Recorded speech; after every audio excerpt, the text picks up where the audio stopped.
Muito bom dia, gente. Primeiramente, Feliz Páscoa para você, para os seus, para sua família, seus amigos. Espero que você tenha passado esse feriado, esse fim de semana com as pessoas que você gosta, né? Que você tenha criado novas boas memórias com essas pessoas. É o tipo de coisa que faz falta quando você não consegue ter, por quaisquer que sejam os motivos, uma acessibilidade tão normal, tão comum, né? A família, os amigos e tudo mais. No meu caso, por conta da distância, quando eu falo do pessoal que está no Brasil. Então, valorize se você conseguir ter esses momentos de maneira tão fácil e tão constante. Espero que você tenha comido bastante e também bebido bastante café, evidentemente, né?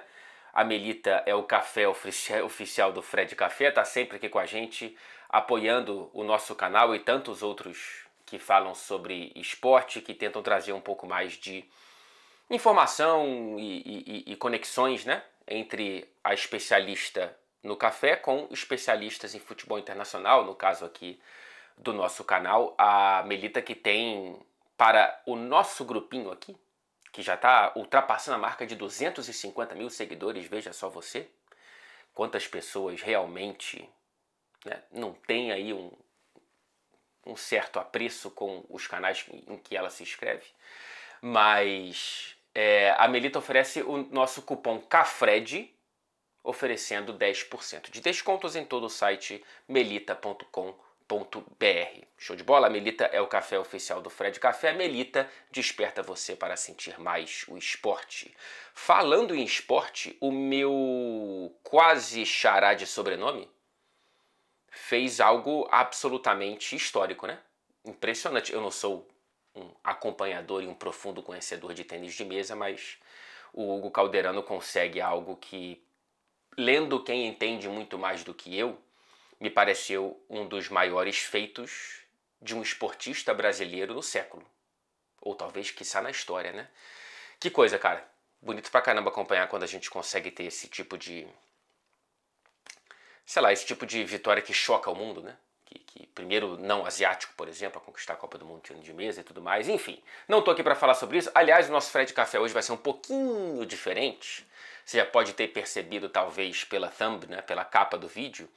Mas a gente não vai... eu não vou me debruçar, não vou dissecar vários jogos dessa rodada. A Premier League já está basicamente resolvida em vários pontos, né? A gente teve, por exemplo, agora matematicamente o rebaixamento do Leicester, mas é aquele tipo de coisa que já tinha morrido e só voltava a avisar.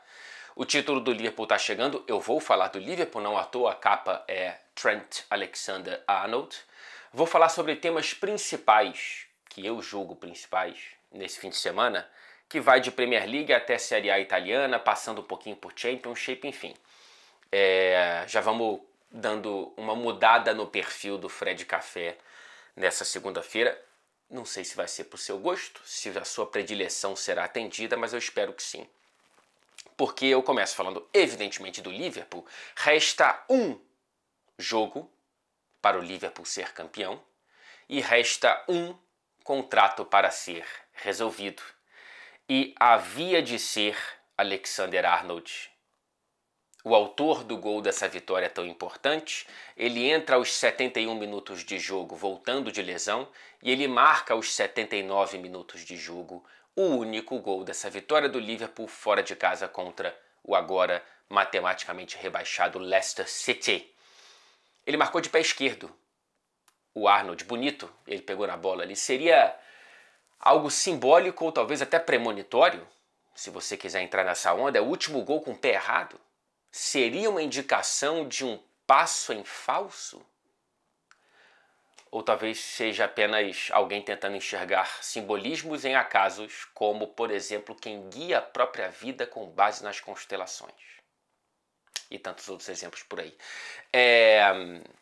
O Arnold faz esse gol e celebra de uma maneira tão efusiva que chega a fazer um certo gaslighting aí com a torcida do Liverpool. Vejo uma onda de torcedores se perguntando: será? Será que aquela comemoração é de quem vai renovar?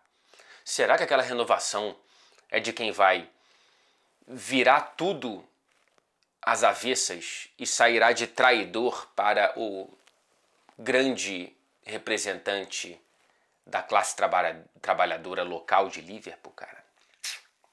Alguns torcedores estão em dúvida, será que eu sigo odiando esse cara? Ou tem alguma pontinha de significado ali? Será que foi a celebração do fico? Eu, Fred, humildemente acho que foi a celebração do voo. Acho que havia ali um descarrego de uma tensão por conta das críticas sofridas por tanto tempo, uma alegria de fazer o gol, uma alegria de ajudar o Liverpool a se aproximar ainda mais desse título histórico, que vai empatar com o Manchester United 20-20 para cada um. Mas acho que havia ali também algo tipo, a minha interpretação, né? A sensação de que pode ser mesmo aquele último gol com a camisa do Liverpool, com a camisa do clube que ele cresceu torcendo, que ele se formou como pessoa, como jogador de futebol, quase capitão e que deve realmente ir embora. A entrevista dele pós-jogo, não querendo falar mais uma vez sobre contrato, me parece muito parecida com as outras, portanto, com nenhuma indicação de que a rota está dando um giro de 180 graus. É a minha impressão. Pode ser que ele dê uma de... E obrigado para quem me lembrou quando eu trouxe esse exemplo sem lembrar do jogador em outro vídeo recente, o Schweinsteiger, né? No Bayern de Munique, que estava sendo vaiado quando pegou o microfone no último jogo da temporada, ou em um dos últimos, e ele anunciou que ficava. Pode ser que aconteça, mas eu acho ainda muito difícil. De qualquer maneira, foi interessante que o Arnold tenha feito esse gol dessa vitória que aproxima tanto o Liverpool do título que a taça pode ser definida sem o Liverpool entrar em campo na quarta-feira. Daqui a pouco. Mas não é provável, né? Porque para isso acontecer, o Arsenal tem que perder em casa para o Crystal Palace. O Arsenal que está rodando na Premier League, deu uma emulada no jogo contra o PSG com o Merino no meio campo porque o Partey está suspenso para o jogo de ida. Passeou para cima do Ipswich Town 4-0 fora de casa. E não vejo o Arsenal desinteressado a ponto de jogar tão mal para perder para o Palace no Emirates. O Palace já com a cabeça, inclusive, nas semifinais da FA Cup no fim de semana, né? Então não acho que isso vai acontecer, portanto, o título deve ser definido na melhor data possível para o torcedor do Liverpool, que é em casa, jogando bola contra o Tottenham em Anfield. Muito melhor do que ser campeão no sofá. É claro que é bom ser campeão de qualquer maneira, mas é muito melhor ser campeão dessa forma dentro de casa. Então, domingo, dia 27 de abril, a gente deve ter a coroação, a troca das fitas azuis para as fitas vermelhas na taça e no troféu da Premier League. Anfield. Vai ser bonito. E eu vejo uma certa relativização da campanha do Liverpool que eu acho desrespeitosa, assim. Tipo, poxa, o Liverpool deu sorte porque o City não estava no ano dele, o Arsenal não conseguiu encaixar, e aí beleza, vai ser o campeão que dava. Meu irmão, 79 pontos em 33 rodadas é um aproveitamento de quase 80%, e que pouco se viu na Premier League. Tá? Vou pegar só os últimos 5 anos. Na temporada passada, com 33 rodadas, o City tinha 76. Na anterior, 77. 21-22, 80. 20-21, 77. Então, do tetracampeonato do City, em 2 o City tinha ainda menos pontos do que o Liverpool e apenas em 2 ele tinha... não, na verdade não, 3. 3 ele tinha menos e apenas 1 ele tinha mais. Então não é como se essa campanha do Liverpool fosse uma campanha qualquer, pelo contrário, é uma das melhores de aproveitamento até o momento. E aí eu fui buscar o último título do Liverpool em 19-20, eu não lembrava disso. Em 33 rodadas o Liverpool tinha 89 pontos. Aquele Liverpool terminou com 99 para ser campeão da Premier League. Foi absurda aquela temporada. Aquele título que não foi celebrado nas ruas da cidade por conta da pandemia será celebrado junto com o atual. Domingo, 27 de abril, falaremos sobre isso no próximo Fred Café, inclusive. O que ainda desperta tensão na Premier League é a briga por vagas europeias. Especialmente eu vou focar aqui na briga por Champions, porque a gente vê que 2 pontinhos somente separam 5 clubes em busca de 3 vagas para a próxima Liga dos Campeões. O Newcastle subiu para a terceira colocação com 59 pontos com a goleada para cima do Palace no jogo atrasado. O City tem 58 depois da difícil vitória fora de casa contra o Everton. O Chelsea consegue virar contra o Fulham e tem 57. O Forest caiu muito para a sexta colocação, porém tem um jogo a menos, entra em campo hoje, nesta segunda-feira, em Londres contra o Tottenham e precisa pontuar. Idealmente vencer, porque o Forest está correndo o risco de fazer algo que quase ninguém quer ver, que é perder essa vaga que parecia muito próxima.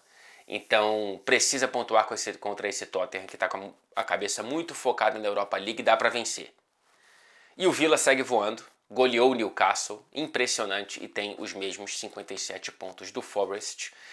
Desses 5, apenas 3 vão sorrir com uma vaga na Liga dos Campeões na próxima temporada. Faltam 5 rodadas e temos alguns confrontos diretos, tá? O City e o Villa se enfrentam nessa terça-feira, aqui em Manchester. Estarei presente, inclusive. O Chelsea ainda visita Newcastle e Forest. Então temos alguns confrontos diretos que podem dar mais contornos a essa briga para a Liga dos Campeões. Em relação a contratos, eu falei do Arnold, esqueci de falar do Van Dijk.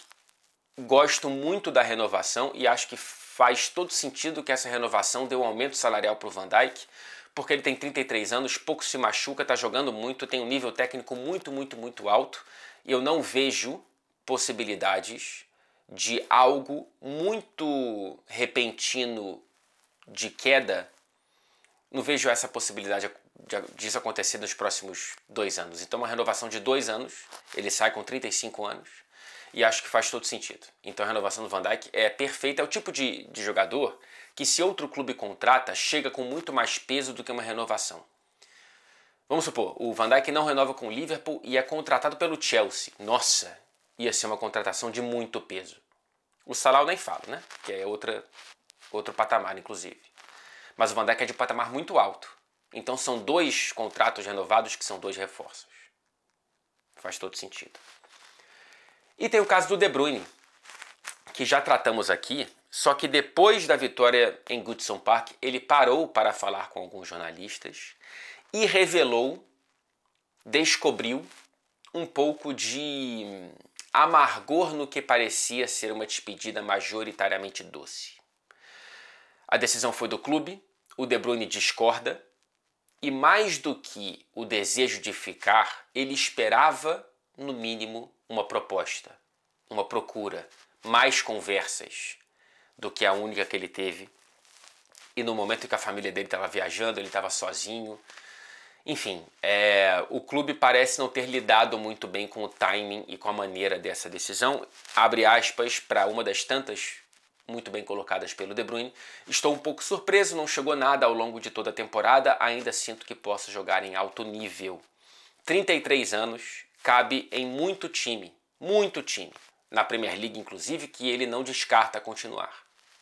Agora, ele cabe em muitos times, a depender do salário. O De Bruyne é o segundo maior salário de toda a Premier League, e a depender da disponibilidade.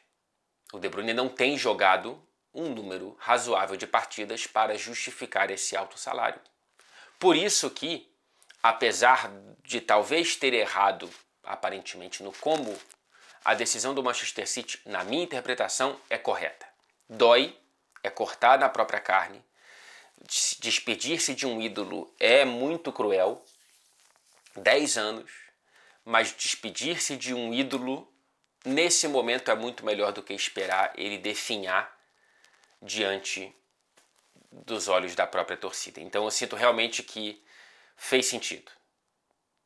Não dá para você ter um salário tão alto como o do Kevin De Bruyne sem oferecer algo condizente com tal. Para outros clubes, a depender do salário, vale bastante a pena, inclusive do Big Six, inclusive brigando por coisas grandes. Não sei se o De Bruyne vai querer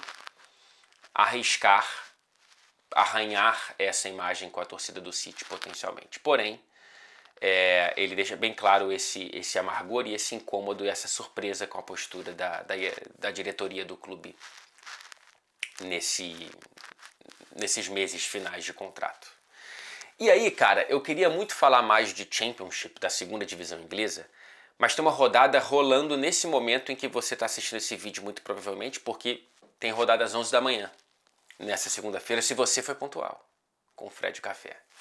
E tá um pega pra capar, cara, com briga pelo título, briga por playoffs, briga contra o rebaixamento, tem muito pouca coisa definida, tem muita gente brigando por muita coisa ainda.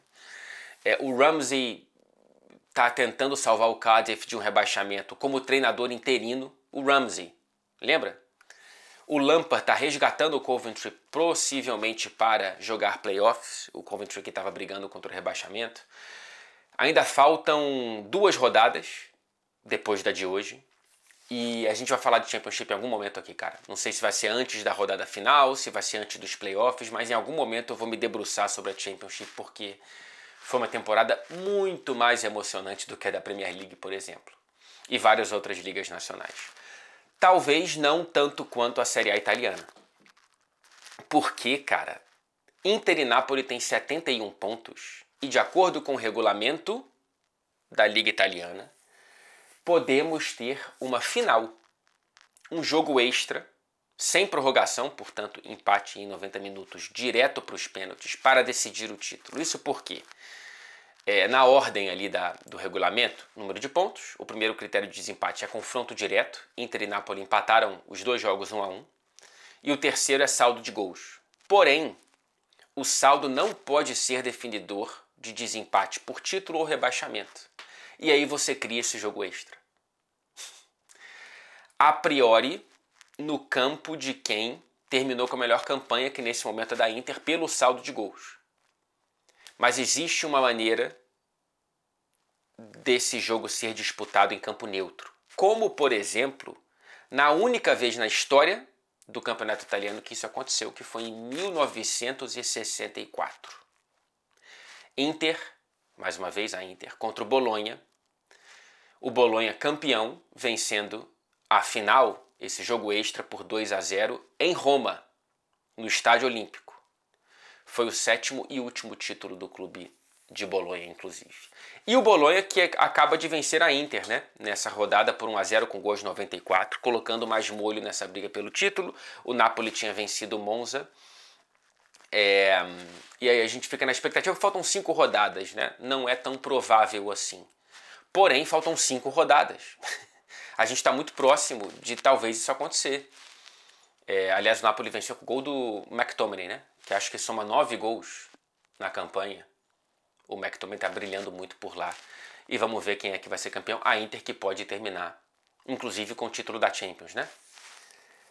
Pode terminar com uma tríplice coroa na temporada, a Inter de Milão, inclusive. Na decisão de 64, aquela que o Bolonha ganhou, também teve uma final para decidir o último rebaixado, Sampdoria e Modena.